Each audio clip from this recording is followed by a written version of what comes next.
کہتا ہے یہ تو کیفیت ہے تمہاری، اس پانی کو کشید کرو، ہماری کیفیت کیا یہ ہے؟ اسی سمندر کے اوپر سورج کی حرارت، اس سے ایویپوریشن ہوتی ہے، ڈسٹیلیشن کا پروسیس شروع ہو گیا۔ کشید کا پروسیس یہی ہوتا ہے کہ پانی کے نیچے آگ لاتے ہیں، اس میں سے بھاپ اٹھتی ہے۔ پانی میں یہ خصوصیت رکھی ہے کہ جب وہ کشید کیا جائے تو جو اس کے اندر گھلے ہوئے مادے ہوتے ہیں ڈیزالو، وہ نیچے رہ جاتے ہیں، خالص پانی جو ہے وہ بھاپ بن کے اوپر اڑتا ہے۔ یہی ہے وہ مشینری جو انہوں نے لگا رکھی ہے، جس سے وہ 10 روپے میں بوتل یا گلاس ملتا ہے۔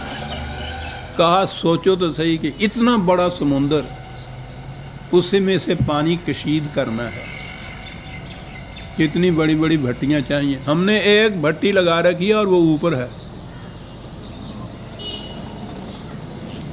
وہ اس کی کرنیں سمندر میں جتنا کھاری چیزیں ہوتی ہیں وہ سمندر میں چھوڑ دیتا ہے، اور وہ کرنیں کشید شدہ پانی کے ڈول بھر بھر کے اوپر لے جاتی ہیں۔ اگر وہ اوپر جا کے پانی کی شکل میں ہو تو وہاں سے نیچے سے جائے، وہیں آگے پھر پانی کی برس جائے، وہ سمندر کا پانی سمندر میں ہی رہے۔ لگا وہاں یہ پانی کی شکل میں نہیں رکھا جاتا، بھاپ کی شکل میں رکھتا ہے، جسے بادل کہتے ہو تم۔ پھر اگر وہ اسی مقام کے اوپر بادل رہے تو پھر بھی وہ تو پانی کے اوپر رہا۔ کہتا پھر ہم ہوائیں چلاتے ہیں جو اس بادل کو دھکیلے ہوئے لیے چلی جاتی ہیں، چلا جاتا ہے، بارش کو دیکھتے جیسے اٹھتا ہے۔ اور پھر ہمارا انتظام ہے کہ جس مقام کے اوپر پانی برسنا ہوتا ہے وہاں ٹھنڈ پیدا کر دیتی ہے، اس ٹھنڈک کی وجہ سے پانی وہ بادل بھاری ہوتا ہے، بھاری ہونے کے بعد پھر وہ پانی کی شکل میں تبدیل ہوتا ہے۔ اب وہ سمندر کا کھاری پانی، یہ جو انتظام ہے واٹر سپلائی کا، اس کی روح سے وہ کشید شدہ پانی تمہارے زمین پہ گرتا ہے، اس سے فصل اگتی ہے۔ فرمائیے حضور کہتے ہیں قرآن، فرمائیے کہ یہ جو پانی برسا ہے اس میں جناب کا کتنا حصہ ہے اور ہمارا کتنا حصہ ہے؟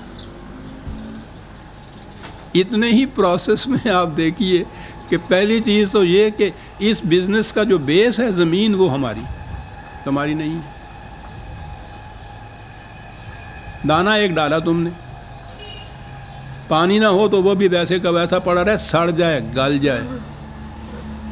پانی چاہیے اس کو مقطر، کشید شدہ، مقطر نہیں، وہ کشید شدہ ہی ہوتا ہے، وہ تو فلٹریشن ہوتی ہے جسے تقطیر کہتے ہیں، مقطر۔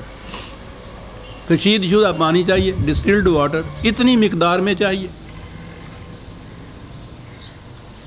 پھر اگر وہ ایک ہی وقت میں برس جائے سارا تو پھر بھی نہیں کھیتی ہوتی۔ وہ باقی جو ہوتا ہے، ہم جو پہاڑوں پہ ریزروائر بنا رکھے ہیں وہاں وہ برف کی شکل میں جمع رہتا ہے۔ گرمیوں میں وہاں سے وہ برف کو ہم پگھلاتے ہیں، پھر وہ پانی کی شکل میں تمہارے گھروں کے آگے سے گزرتا چلا جاتا ہے، کھیتیوں کے پاس سے گزرتا چلا جاتا ہے۔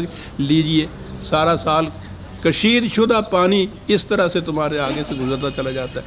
فرمائیے جناب آپ کا کتنا حصہ ہے اس میں، ہمارا کتنا حصہ؟ کاروبار کر رہا ہے۔ بڑا عجیب ہے انداز سمجھانے کا۔ کہنے لگا زندگی آگے، پانی سے آگے چلیے تو پھر یہ آگ کے اوپر زندگی ہے، تمہاری حرارت ہے۔ افرأیتم النار التی تورون اانتم انشأتم شجرتها ام نحن المنشئون۔ کیا بات ہے، کہتا ہے یہ آگ کہاں سے پیدا ہوتی ہے؟ درختوں کی شاخیں سبز ہوتی ہیں، سبز شاخیں جو ہیں کبھی ان میں آگ ہوتی ہے؟ وہ جو غالب نے کہا تھا نا کہ شعلہ خس میں جیسے خون رگ میں نہاں ہو جائے گا، کیا تشبیہ تھی۔ وہ کہتا ہے کہ اس سبز شاخوں کے اندر آگ کے انگارے ہم نے رکھ دیے ہوتے ہیں بھر کے، جب تک ضرورت ہوتی ہے وہ سبز رہتی ہے، اس کے بعد پھر وہ ایندھن بن جاتی ہے، اسی سبز شاخوں سے آگ نکلنے لگ جاتی ہے۔ کہیے یہ اسکیم تمہاری پیدا کردہ ہے یا ہماری پیدا کردہ ہے؟ کہا آؤ اب حساب کریں۔ نحن جعلناها تذکرۃ، کہا جو کچھ ہم نے اس وقت تک کہا ہے وہ اس لیے ہے کہ تم غور و فکر کر کے سوچ لو اور ایک نتیجے پر پہنچنے کی کوشش کرو. تذکرہ اس کو کہتے ہیں. کسی چیز کو سامنے رکھیے، اس کے اوپر غور و فکر کیجیے، تو جیسے سوال حل کرتے ہیں حساب کا، اور اس کے بعد ایک نتیجے کے اوپر پہنچو. کہا یہ ہے یہ سارا پروسیس، سارا یہ نظام کھیتی باڑی کا، جس کے تم اپنے آپ کو پورے وحدہ لا شریک مالک سمجھتے ہو، پوری فصل کا ہماری ہے. اور اس میں کہتا ہے کہ دیانت دار بزنس مین کی طرح حساب کرو آ کر. ہم دھاندلی نہیں کرنا چاہتے، ہم تمہارا کچھ نہیں چھیننا چاہتے. ایمانداری سے اللہ دی سਹੁੰ کھا کے تھی آپ کرو دسو کہ اس میں تمہارا کتنا ہے، ہمارا کتنا ہے. جو تمہارا ہے تم لے لو، جو ہمارا ہے ہمیں دے دو. نہ لیندہ بولے نہ دیندہ بولے، ایمانداری نہ. کہا تم کہو گے کہ جی ٹھیک ہے حساب کر دیا ہم نے، اس میں سے اپنا لے لیا، یہ جو باقی اتنا بچا ہوا وہ تو شاید 90% ہوگا. تو آپ کو کہاں دیں؟ آپ تو یہ بات ٹیلی فون پہ کر رہے ہیں، سامنے آتے ہی نہیں. کہاں دیں اس کو؟ عزیزہ نے من ایک فکر، متان للمقوین، یہ بھوکوں کو دے دو ہمیں پہنچ جائے گا، پہنچ جائے گا ہم تک.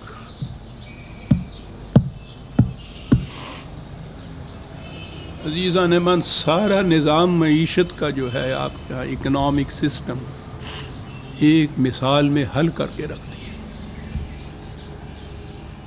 لیس للانسان الا ما سعی. تم اپنی محنت کے حقدار تھے، ہم اس میں سے ایک دانہ بھی نہیں لینا چاہتے، لیکن یہ تمہاری بھی زیادتی ہوگی نا، جو ہمارا جو حصہ ہے اس میں سے لے جاؤ اپنے گھر میں،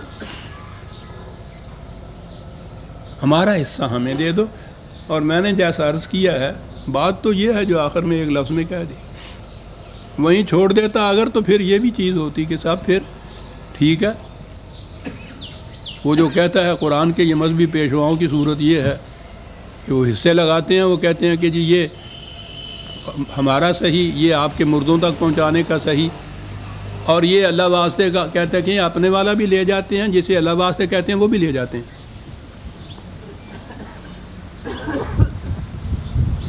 نہ تو بات ٹھیک ہے وہ کہیں کہ وہ اللہ ہو سامنے تو اس کو ہم دیں نا. ایک لفظ میں سارا اکنامک سسٹم بتا دیا. کوئی زیادتی نہیں، کوئی ظلم نہیں، دھاندلی نہیں، استحصال نہیں، ایکسپلائٹیشن نہیں، دوسرے کی محنت سے ایک پائے نہیں ہم لینا چاہتے. ہمارا جو حصہ ہے وہ تو دینا پڑے گا. اور یہ جو اعتراض ہوگا کہ کسے دیں، آپ تو سامنے نہیں ہیں.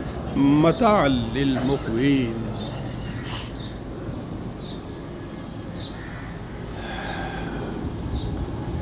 اقبال نے یہی جو آیتیں ہیں نا 4-5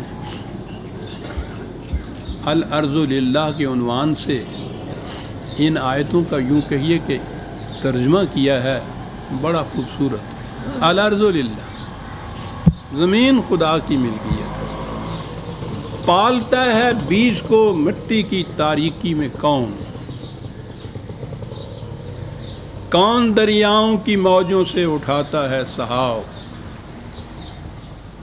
کون لایا کھینچ کر پچھم سے باد سازگار. خاک یہ کس کی ہے، کس کا ہے یہ نور آفتاب، کس نے بھر دی موتیوں سے خوشائے گندم کی جیب. موسموں کو کس نے سکھلائے، موسموں کو کس نے سکھلائے یہ خوئے انقلاب. دے خدایا، دے خدایا، گاؤں کے مالک جو بنے پھرتے ہو، دے خدایا یہ زمین تیری نہیں، تیری نہیں، تیرے آبا کی نہیں، تیری نہیں، میری نہیں. الارض للہ. یہ ہے عزیزہ نے من معاشی نظام آپ کا. بٹھا رہے ہیں آپ کمیشنوں پہ کمیشن، کمیٹیوں پہ کمیٹیاں. کاہے کے لیے بٹھا رہے ہیں؟ کہ دوسرے کی محنت کے ایکسپلائٹیشن کو جائز